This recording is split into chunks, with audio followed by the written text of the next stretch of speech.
Guys നമസ്കാരം, എല്ലാവർക്കും സുഖമല്ലേ? അപ്പം ഇന്ന് നമ്മൾ എന്താ ചെയ്യാൻ പോകുന്നത് അറിയാമോ? നമ്മൾ ഉണ്ടാക്കാൻ പോകുന്ന ഡിഷാണ് മോമോസ്. അപ്പം ആക്ച്വലി ഷെഫ് ഞാനല്ല, ഞാൻ അസിസ്റ്റന്റ് ഷെഫാണ്. മെയിൻ ഷെഫ് നമ്മുടെ ലച്ചു ആണ്. അപ്പം ലച്ചു എനിക്ക് കുറച്ച് പണികൾ തന്നിട്ടുണ്ട്. ആദ്യത്തെ പണി എന്ന് വെച്ചാൽ വെജിറ്റബിൾസ് കട്ട് ചെയ്യാനാണ്. ആദ്യം എനിക്ക് കട്ട് ചെയ്യാൻ തന്നേക്കുന്നത് നമ്മുടെ ക്യാബേജ് ആണ്. അപ്പം നമുക്ക് ആദ്യം ക്യാബേജ് ചരിഞ്ഞു കൊടുക്കാം. ക്യാബേജ് നല്ല കുനുകുനാ അരിയണം എന്നാണ് നമ്മൾ ഷെഫ് പറഞ്ഞേക്കുന്നത്. അപ്പം നമുക്ക് നല്ല ചെറിയതായിട്ട് കുഞ്ഞായിട്ട് അരിയാം. എനിക്ക് അത്ര ക്ഷമയില്ല ഗൈസ്. അപ്പോൾ പറ്റുന്ന പോലെ ചെറുതായിട്ട് നമുക്ക് അരിഞ്ഞു നോക്കാം. ഓക്കെ,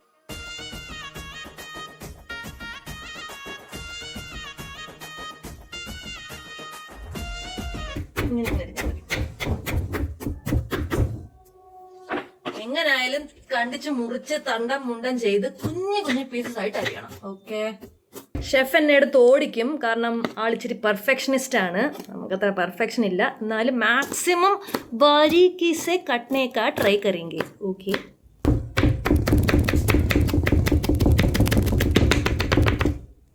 അങ്ങനെ ക്യാബേജ് തീർന്നു. ഇനി നമുക്ക് ഉള്ളി, തക്കാളി, പച്ചമുളക്, ഇഞ്ചി, വെളുത്തുള്ളി ഇതെല്ലാം ഇതേപോലെ ബാരീക്കിയിൽ കുഞ്ഞായിട്ട് അരിയാം. മുളകിന്റെ സൈസ് കാണിച്ചേ,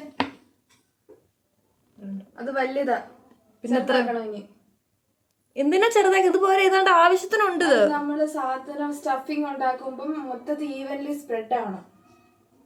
ഗൈസ് എന്നെ വല്ലാണ്ട് കഷ്ടപ്പെടുത്തുകയാണ് ഗൈസ് എൻ്റെ ഷെഫ്. നിങ്ങൾ തന്നെ നോക്കൂ ഗൈസ്, ഇത് നോക്കൂ, ഇത് ബാരീക്കല്ലേ ഗൈസ്? ഇത്രയൊക്കെ പോരെ? മാഡത്തിന് പോരാ അത്രേ. ഇത് ഇനിയും ബാരീക്കിയിൽ കട്ട് ചെയ്താലേ ഈവൻലി സ്പ്രെഡ് ആവുന്നു. ഇത്ര സ്ട്രിക്റ്റ് ആയ ഷെഫാണെന്ന് ഞാൻ അറിഞ്ഞില്ല. നമ്മളുണ്ടാക്കുമ്പോൾ ഇത്ര സ്ട്രിക്ട്നെസ് ഒന്നും ഇല്ലടേ. തളർന്നു ഗൈസ്. ഇത്രയും ബാരീക്ക് മതിയോ? ചെറുതാക്ക്. എഫേർട്ട് ഇല്ലല്ലോ. തീരെ എഫേർട്ട് ഇല്ല മോളൂസ്. ചേച്ചി ചതക്കിയാ ചെയ്യണേ, ചതക്കല്ല വേണ്ടേ. ഇത് ഞാൻ കുഞ്ഞായിട്ട് അരിഞ്ഞതാ. ബാരീക്ക് ഇത്ര ബാരീക്ക് മതി. ഇത് ബാരീക്ക് ഇല്ല, ധാരാളം. ഞാനെന്നാ ഉണ്ടാക്കുന്നേ? എന്നാ നീ അരി, ഞാൻ അരിഞ്ഞെന്ന് കാണട്ടെ. ബാരീക്കായിട്ട് ഓരോന്നെടുത്ത് അരി. ഇതേ ഇന്നുണ്ടാക്കാനാ, നാളെ അല്ലെങ്കിൽ മറ്റന്നാളത്തേക്കല്ല. തക്കാളി ചെറുതാണ്. ഓക്കെ. പട്ടാള ക്യാമ്പിലാണ് ഗൈസ് ഞാൻ.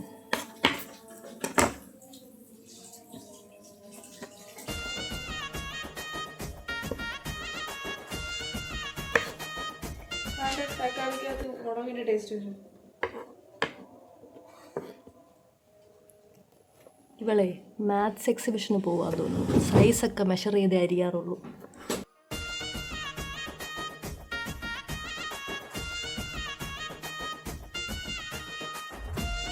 പൊളിച്ചില്ലേ? ഇവളെന്നെ പണിയെടുപ്പിക്കാൻ അസിസ്റ്റന്റ് ആക്കിയതാ. എളുപ്പമുള്ള പണിയൊക്കെ അവളും, ബുദ്ധിമുട്ടുള്ളത് ഞാനും.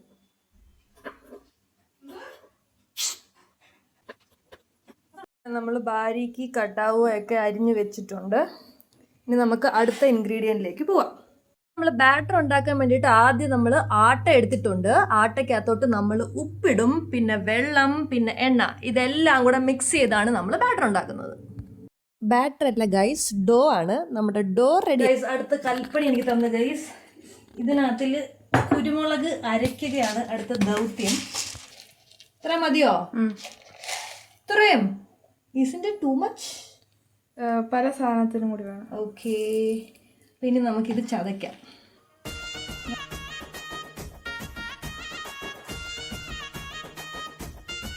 ഗൈസ് ഇനി നമ്മൾ എന്താ ചെയ്യുന്നത് വെച്ചുണ്ടല്ലോ, നമ്മുടെ ചിക്കൻ ഇല്ലേ, ചിക്കൻ കുറച്ച് എടുത്തിട്ടുണ്ട്. അതിൽ ഉപ്പും മഞ്ഞളും മുളക് പൊടി ഇട്ട് നേരത്തെ കുറച്ച് പുരട്ടി വെച്ചിട്ടുണ്ടായിരുന്നു.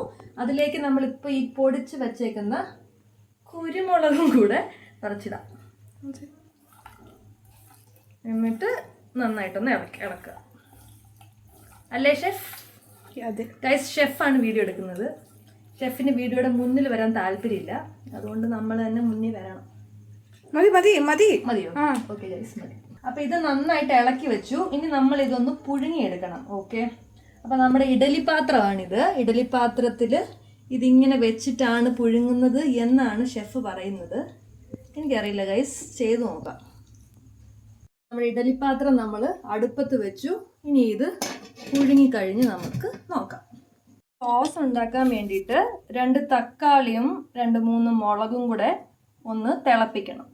തിളപ്പിച്ച ശേഷം മിക്സിയിലിട്ട് അരയ്ക്കുകയാണ്. ഇതിൻ്റെ കൂടെ കുറച്ച് വെളുത്തുള്ളിയും ഉപ്പും ആവശ്യത്തിന് പെപ്പറും കൂടി ഇട്ടിട്ട് വേണം അരയ്ക്കാനായിട്ട്. അങ്ങനെ നമ്മുടെ ചട്നി റെഡി ആയിട്ടുണ്ട്. നല്ല മണമുണ്ട്. നമ്മുടെ ചിക്കൻ പുഴുങ്ങിയത് റെഡി ആയിട്ട് കിട്ടിയിട്ടുണ്ട്. അതിനി ചെറിയ ചെറിയ പീസസ് ആയിട്ട് ഇങ്ങനെ മുറിച്ചെടുക്കണം. അങ്ങനെ ചിക്കൻ റെഡി ആയ സ്ഥിതിക്ക് നമുക്ക് നമ്മുടെ സ്റ്റഫിങ് ഉണ്ടാക്കാം. ആദ്യം ഒരു ചീനിച്ചട്ടിയിൽ കുറച്ച് വെളിച്ചെണ്ണ ഒഴിക്കുക. എന്നിട്ട് വെളുത്തുള്ളി, ഇഞ്ചി, പച്ചമുളക്, നമ്മൾ അരിഞ്ഞു വെച്ചേക്കുന്ന സാധനങ്ങളെല്ലാം ഇതിൻ്റെ ഉള്ളിലേക്കിട്ട് നമ്മുടെ സ്റ്റഫിങ് ഉണ്ടാക്കാനാണ് നമ്മളിപ്പോൾ പോകുന്നത്.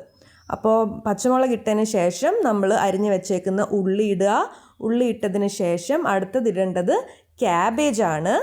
ക്യാബേജ് ഇട്ടതിന് ശേഷം നന്നായിട്ട് ഇളക്കിയിട്ട് ആവശ്യത്തിന് ഉപ്പ്, കുരുമുളക് പൊടി ഇട്ട ശേഷം തക്കാളിയും ഇട്ടിട്ട് ചിക്കനും കൂടി ഇട്ട് കഴിഞ്ഞാൽ നമ്മുടെ സ്റ്റഫിങ്. അപ്പോൾ നമ്മുടെ അകത്ത് വെക്കേണ്ട സ്റ്റഫിങ് ഒക്കെ റെഡി ആക്കിയിട്ടുണ്ട്. ഇനി നമുക്ക് ഈ മോമോസിൻ്റെ ആ ഒരു ഷേപ്പിൽ ഈ സംഭവം ഡൗ ഇങ്ങനെ റെഡി ആക്കിയിട്ട് സ്റ്റഫിങ് അതിൽ വെക്കണം. പിന്നെ sorry for the dress change guys, എനിക്ക് അത്യാവശ്യമായിട്ട് പോകേണ്ട ഒരു ആവശ്യം വന്നു, അതുകൊണ്ടാണ് ഈ ഡ്രസ് ചേഞ്ച്.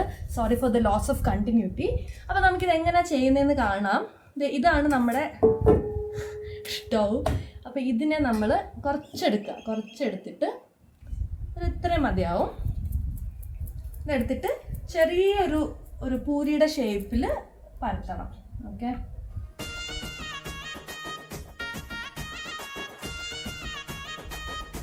ഇത് നല്ലൊരു വട്ടമൊക്കെ ആക്കിയിട്ട് ഇതിലേക്ക് നമ്മുടെ ഈ സ്റ്റഫിങ് നമ്മൾ നിറയ്ക്കണം.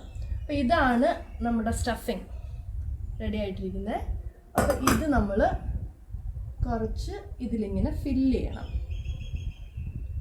ഓക്കെ, ഇത് ഫില്ല് ചെയ്തിട്ട് ഇനി ഇതിങ്ങനെ കവർ ചെയ്യണം. കവർ ചെയ്യുമ്പം ചെറുതായിട്ടൊന്ന് ഫോൾഡ് ചെയ്ത് ചെയ്യുന്നത് നന്നായിരിക്കും. ഇത് കണ്ടോ, ഇതേപോലെ ഇങ്ങനെ ഫോൾഡ് ചെയ്ത് ചെയ്താൽ അതിൻ്റെ ഒരു ഷേപ്പും മെയിൻറ്റെയിൻ ആവും, ഒരു ചെറിയ ഭംഗിയൊക്കെ വരും. പറ്റുന്നത്ര ഫോൾഡ് ചെയ്യുക.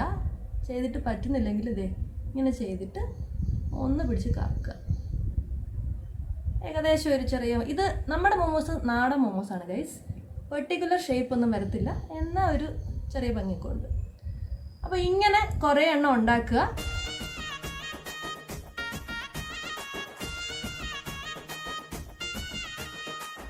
ഓക്കെ, അപ്പോൾ ഇത് നമ്മൾ സെറ്റാക്കി വെച്ചിട്ടുണ്ട്. ഇനി നമുക്കിത് സ്റ്റീം ചെയ്തെടുക്കാം. ഓക്കെ, കമാ. ഇതാണ് നമ്മുടെ സ്റ്റീം കുക്കർ. ഇതിലേക്ക് ഇങ്ങനെ പറക്കി വെക്കണം. ആവി കൊണ്ട് ഇതിന് കുക്കായിക്കോളും. ഇപ്പോൾ ഒരു 30 minutes ആയിട്ടുണ്ട്. ഏകദേശം വെന്തെന്ന് തോന്നുന്നു. ഒരു മണമൊക്കെ വരുന്നുണ്ട്. നമുക്കിത് എടുത്ത് നോക്കാം. ഇത് ഏകദേശം വെന്തിട്ടുണ്ടെന്നാണ് തോന്നുന്നത്. നമുക്കേ ഇങ്ങനെ എടുത്ത് നോക്കിയാലോ.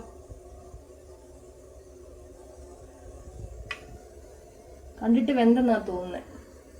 അപ്പോൾ ഗൈസ്, നമ്മുടെ മോമോസ് റെഡി ആയിട്ടുണ്ട്. നമുക്കിതിനി ഓരോന്നായിട്ട് കഴിച്ചു നോക്കാം. ഓക്കെ, ഇത് നമ്മുടെ ചട്നിയാണ് നമ്മൾ ഉണ്ടാക്കിയത്. എനിക്ക് ചട്നി നല്ല ഇഷ്ടമാണ്.